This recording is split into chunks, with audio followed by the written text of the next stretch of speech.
ಬಾ ಬಾ ಬಾ ನನ್ನ ಸ್ವಾಮಿ ಎನ್ನ ಮಾರಪ್ಪ ಎನ್ನ ನಾಲವನ್ನು आम्ही देवाचं नाव घ्यायला येतो झाडून पुसून सगळ्याच्या घरात माळा आहे गुरुजी तोंडाला बोलायचं सोडा पण कानाला ऐकायचं मी पाप लागता मला अण्णा गुरुजी पाठवायला निघाले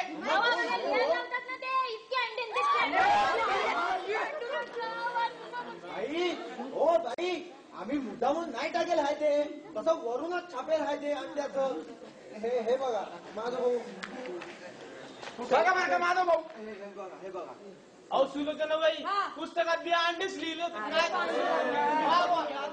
काही चुकला असेल तर माफ करा कोणत्या खाटक्यानं पुस्तक लिहिलं गुरुजी भाऊ आया बहिणीनो अंडे नसतील तर तुम्हाला फुलं चालतील का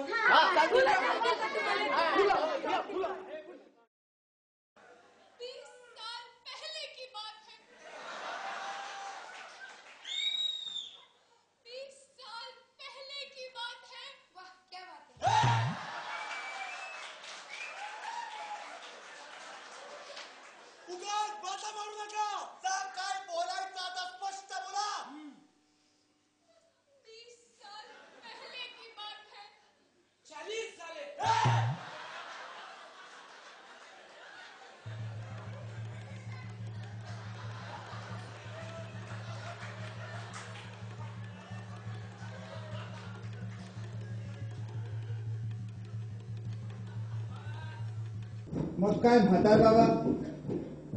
काही नाही म्हातार बाबा इथे जातायच म्हणे हा